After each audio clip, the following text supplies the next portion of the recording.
Thanks for watching. Don't forget to like, comment, share and subscribe to Mufti Tariq Masood, famous scholar. تو اللہ نے قرآن میں کیا فرمایا؟ ہم جب کسی سے ملاقات کے وقت کہتے ہیں کہ اگر سورج مشرق سے نکلا، تو میں عرض کر رہا تھا اس کا بھی 0.0000000 میں کروڑوں زیرو لگا دو، آگے 1 لگاؤ، اتنا امکان ہے کہ سورج مشرق سے نہ نکلے ہی نہیں، یا مغرب سے نکل جائے تو قیامت کی ایک علامت ہے کہ ایک دن ایسا بھی آئے گا کہ ایک دن کے لیے سورج مغرب سے نکلے گا. تو اللہ نے اس سے بھی آگے کی بات کی. اما کا مطلب ہے مہما یکن شیء من الاشیاء. اگر کے ساتھ سورج مشرق سے نکلا یہ نہیں لگایا. اگر کے ساتھ ایک آدمی کہہ رہا ہے کسی سے کہ اگر سورج مشرق سے نکلا تو میں کل آؤں گا، امکان ہے نہ نکلے. اگر میری صحت ٹھیک رہی آؤں گا، امکان ہے صحت ٹھیک نہ رہے. اگر یہ دنیا قائم رہی تو میں کل آؤں گا، امکان ہے کہ دنیا تباہ ہو جائے.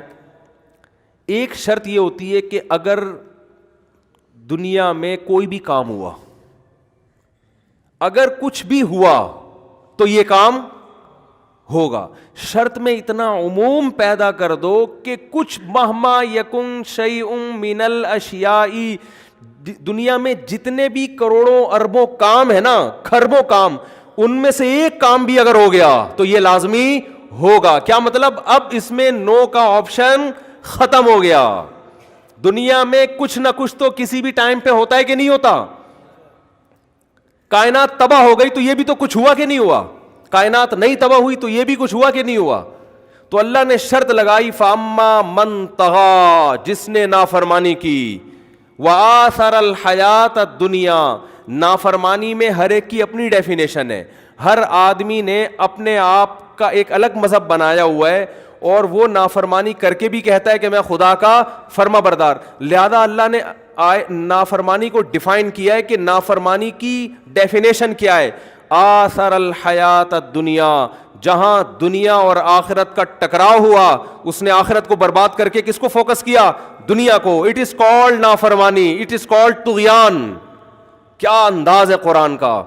ورنہ آپ کسی کو بتائیں نا کہ تم یہ تو غلط کر رہے ہو، اس نے کہا غلط کیا؟ میں کسی کا دل تھوڑی دکھا رہا ہوں. بعض لوگوں نے نیکی کی تعریف یہ کی ہے کسی کا دل نہ دکھانا، یہ نیکی. حالانکہ بعض دفعہ کسی کا دل دکھانا عبادت بن جاتا ہے. ایک سودی بینک میں جاب کرنے والا جس کی سودی آمدن ہو، وہ آپ کو چائے پلائے اور آپ چائے پلانے سے انکار کر دو کہ آپ کی آمدن کیا ہے، ادھر توجہ، ناجائز ہے، تو دل دکھے گا کہ نہیں دکھے گا اس کا؟ لیکن یہاں دل آزاری کیا ہے، ثواب بن جائے گی، کیونکہ یہ کس کے لیے کر رہے ہو؟ حضرت ابراہیم علیہ السلام نے جب اپنے باپ کو کہا کہ میں ان بتوں کی عبادت نہیں کروں گا، تو باپ کا دل دکھا کہ نہیں دکھا؟ اتنا دکھا لأرجمنک اے ابراہیم، میں تجھے پتھروں سے مار کے ہلاک کر دوں گا، وہجرنی ملیا، مجھے چھوڑ کے چلا جائے یہاں سے. دل دکھا کہ نہیں دکھا؟ لیکن ابراہیم علیہ السلام نے اپنے باپ کے دل کے دکھنے کی پرواہ نہیں کی. حالانکہ پیغمبر سے زیادہ اپنے باپ سے محبت کرنے والا کوئی نہیں ہوتا. فرماتے ہیں سلام علیک، آپ پر سلامتی ہو. باپ سے بد کلامی نہیں کر رہے، بدتمیزی نہیں کر رہے. تو بعض لوگوں نے دل دکھانے کو بنایا ہوا ہے کہ دل دکھنا کیا ہے، بس دل آزاری نہ ہو کسی کی. ہر ایک کا اپنا اسلام ہے. تو اللہ نے فرمایا کہ میں دنیا اور آخرت ساتھ ساتھ چلیں گی، ان میں اگر مقابلہ نہیں ہو رہا تو تمہیں دنیا اختیار کرنے کی اجازت ہے. ٹکراؤ نہیں ہے تو ٹھیک ہے، بلاؤ دنیا جتنی. سلیمان علیہ السلام کو بھی اللہ نے کتنی دنیا دی، کھاؤ بھی، پیو بھی، گاڑیاں بھی رکھو، لینڈ کروزر میں گھومو اپنے خرچے پہ. کوئی اگر حسد کی نگاہوں سے دیکھتا ہے، کسی کو اعتراض ہوتا ہے کہ یہ مولوی کو دیکھو جہازوں میں گھوم رہے ہیں، کبھی وہاں جا رہے ہیں، کبھی وہاں جا رہے ہیں، تو وہ اس کا اپنا فالٹ ہے. کیونکہ اللہ نے انسانوں کے لیے جو چیزیں پیدا کی ہیں، من حرم زینت اللہ اخرج لعبادہ، اللہ فرماتے ہیں کون ہے جس نے اللہ کی زینت کو حرام کیا جو اس نے اپنے بندوں کے لیے پیدا کی ہے. تو ان بندوں میں مولوی بھی آتے ہیں کہ نہیں آتے؟ یا وہ کچھ کوئی اور مخلوق ہے؟ اس میں علماء بھی آتے کہ نہیں آتے؟ لوگ ایک تو دعوت دے دے کے بلا کے خود ہی بکرے سامنے لا کے رکھتے ہیں، پھر تصویریں جاتی ہیں فیس بک پہ، لوگ کہتے ہیں ان مولویوں کو دیکھو صبح شام بکرے کھاتے رہتے ہیں, کھلاتے بھی ہیں زبردستی, اور اعتراض بھی کرتے ہیں کہ ان مولویوں کے پاس کھانے کے علاوہ بولو, ہمارے فرمایا کرتے تھے یہ عجیب فرقہ ہے مولوی بھی. ایک طرف لوگ کہتے ہیں مولوی کھاتے بہت ہیں, دوسری طرف کہتے ہیں کہ مولوی بنے گا تو کھائے گا کہاں سے. اپنے بچوں کو مولوی بناتے بھی نہیں ہے کہ بنے گا تو کھائے گا کہاں سے. تو خیر یہ تو ایک الگ ٹاپک ہے. تو اللہ نے کوئی حرام نہیں کیا, آپ جائز طریقے سے اس نعمتیں استعمال کریں, لیکن ایک ٹائم ایسا آتا ہے کہ جہاں دنیا اور آخرت میں ٹکراؤ ہو رہا ہوتا ہے. آپ دکان پہ بیٹھے ہو, لائن لگی ہوئی ہے کسٹمر کی, اور ادھر حی علی الصلاح کی آواز آتی ہے.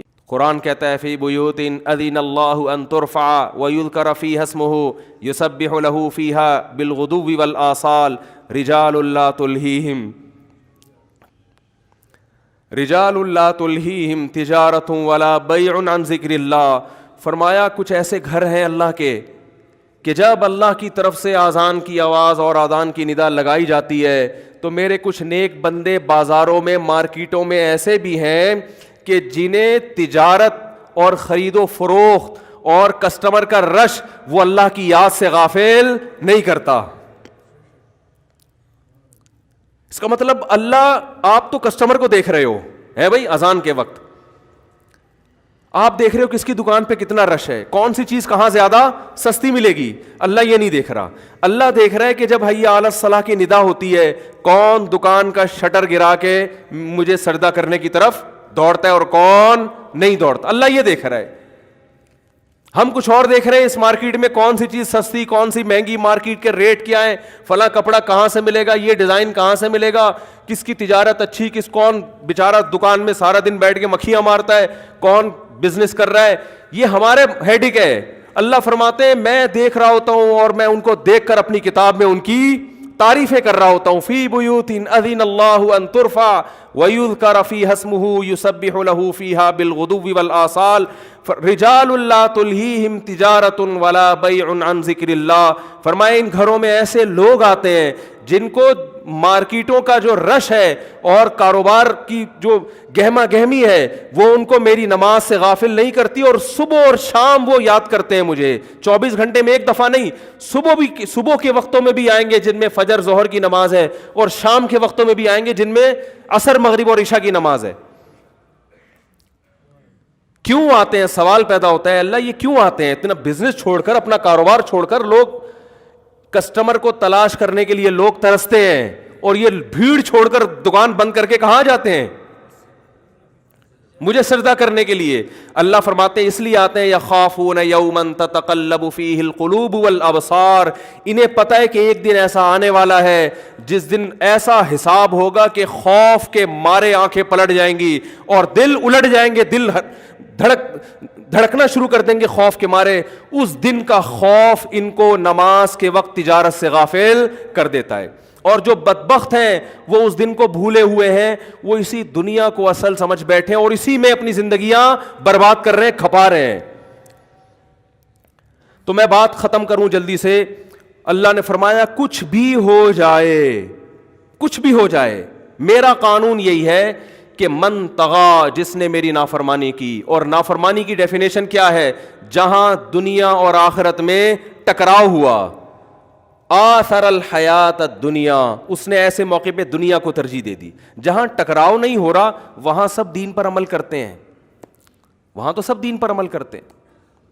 عید منائی جاتی ہے, لبرل مسلمان بھی مناتے ہیں اور عام مسلمان بھی, کیونکہ وہاں دنیا ضائع بولو نا نہیں ہو رہی. افطاری سنت ہے یا نہیں ہے؟ سارے دسترخوان پہ آ کے بیٹھتے ہیں کہ نہیں بیٹھتے اس سنت کو پوری کرنے کے لیے؟ کیونکہ یہاں دین آخرت سے بولتے کیوں نہیں بھائی؟ نہیں ٹکرا رہی ہے. ٹکراؤ تھوڑی ہو رہا ہے یہاں پہ, یہاں کچھ جا تھوڑی رہا ہے آپ کا. عید منانے میں کچھ بھی نہیں جا رہا. عقیقہ بھی لوگ کرتے ہیں, نہ کہ کریں تو کھاتے سب ہیں عقیقہ. ولیمے کی دعوت پر لبیک سب کہتے ہیں, کیونکہ سنت بھی ہے دعوت قبول کرنا اور فری میں کھانے کو مل بھی رہا ہے. لیکن اللہ فرماتے ہیں کہ ایسے لوگ جنہوں نے جب دنیا اور آخرت کا ٹکراؤ ہوا آثر الحیات الدنیا، اس موقع پر دنیا کو ترجیح دے دی اس نے. فإن الجحیم ہی المأویٰ، تو آخرت میں میرے پاس اس کے لیے کوئی ٹھکانہ نہیں ہے. اسے میں کہوں گا تمتعوا، مزے اڑاؤ. فإن مصیرکم الی النار، آنا تم نے جہنم کی آگ کی طرف ہے. اور آگے فرمایا وَأَمَّا، یہاں بھی وہی انداز ہے، کچھ بھی ہو جائے. کچھ بھی ہو جائے کا مطلب سمجھتے ہیں نا، یہ تمہارے ہیڈ ایک ہیں، یہ بھی ہو گیا، وہ بھی ہو گیا، اس کی شادی ہو گئی، اس کی نہیں ہوئی، اس کی 4 ہو گئی، اس کی 1 بھی نہیں ہوئی، اس کے بچے نہیں ہو رہے، اس کے ہو گئے، اس کی لائن لگی ہوئی ہے، میرا 1 بھی نہیں ہو رہا، وغیرہ وغیرہ ہوتا ہے نا. یہ اللہ فرماتے ہیں مہما یہ کچھ بھی ہو جائے، یہ سب چیزیں تمہارے لیے امپورٹنٹ ہوں گی. یہ سب کس کے لیے ہیں؟ یہ تمہارے. اس کا کاروبار چل رہا ہے، اس کا نہیں چل رہا، وہ سڑک پہ سوتا ہے، وہ ایئر کنڈیشن روم میں سوتا ہے، گدوں پہ سوتا ہے، اس کی شکل اچھی ہے، اس کی صحت خراب ہے، یہ ہے وہ ہے. اللہ فرماتے ہیں یہ سب تمہارے مسائل ہیں، کچھ بھی ہو جائے. من خاف مقام ربہ، میں یہ دیکھتا ہوں کہ کون ہے جو میرے سامنے کھڑے ہونے کے دن سے ڈرتا ہے. اسے یہ احساس ہے کہ ایک دن خدا کے سامنے کھڑے ہونا ہے. اور کتنا احساس، تھوڑا احساس تو ہر ایک کو ہوتا ہے. تھوڑا احساس تو وہ تو کافر جو خدا کے منکر ہے نا، تھوڑا سا وہم ان کو بھی ہوتا ہے کہ ایسا نہ ہو کہ آخرت ہو جائے. فرمایا اتنا احساس. وَنَهَى النَّفْسَ عَنِ الْهَوَىٰ، کہ اپنے آپ کو ناجائز خواہشوں سے وہ روک لے. کیا انداز ہے قرآن کا. یہ نہیں کہا کہ اتنا احساس کہ اپنی تمام خواہشات کا گلا گھونٹ دے وہ، نہ نہ نہ نہ نہ، پھر تو بھائی سب کے لیے زندگی گزارنا ناممکن. حلال خواہشات نہیں.